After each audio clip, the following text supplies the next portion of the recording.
আসসালামু আলাইকুম। আমি আজকে আমার রেসিপিতে নিয়ে এসেছি এখানে লুচি বানিয়েছি এবং বিফ স্টেক বানিয়েছি আজকে। আর এই বিফ স্টেকটা ঘরে বানালে বাইরের থেকেও হাইজেনিক হয়, সেজন্যই আমি বিফ স্টেকটা নিজের হাতে বানিয়ে বাচ্চাদেরকে দিয়েছি, লুচি বানিয়ে দিয়েছি। বিফ স্টেকটা কীভাবে বানাতে হয় সেটাও আপনাদের সামনে তুলে ধরবো। আপনারা এখানে বিফগুলি এরকম ছোট ছোট টুকরা করে নিয়েছি, বড় করে করিনি, আর ঘরে খাবো তাই।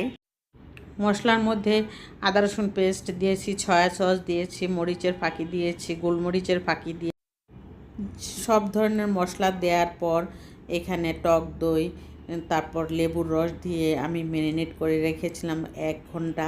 তারপর ফ্রাই প্যানে একটি বাটার 100 গ্রাম বাটারের মতো দিয়েছি, দিয়ে তারপর ম্যারিনেট করা বিফগুলি একটা একটা করে দিয়ে দিচ্ছি এবং একদম লো হিটে এটাকে ভেজে নিতে হবে খুব যত্নের সাথে।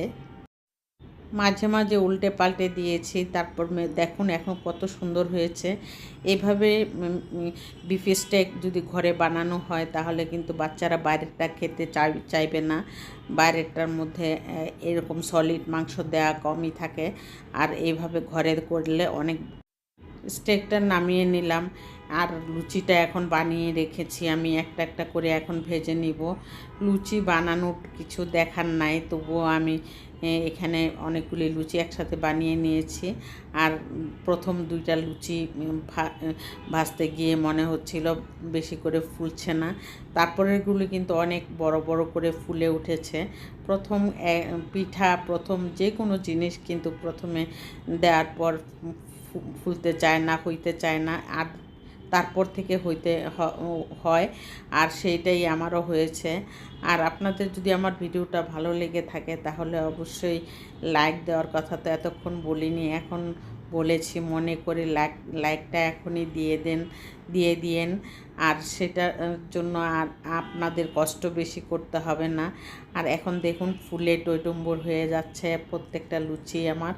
আর ভালো মনে করলে একটি কমেন্ট করে যাবেন, আর সাবস্ক্রাইব করে অল বাটনে প্রেস করে রাখবেন। অন্যান্য ভাই বোনদেরকে আমার ভিডিওটা দেখার সুযোগ করে দিয়েন, আর দেওয়ার জন্য আপনাদের কাছে অনুরোধ রইল। সেটাই আমি এখন লুচিগুলি সবগুলি ভেজে নিচ্ছি। ভেজে নেওয়ার পর আমি বাচ্চাদেরকে খেতে দিব, কারণ সন্ধ্যার নাস্তায় একটা না একটা দেওয়ার চিন্তা করতেই হয়।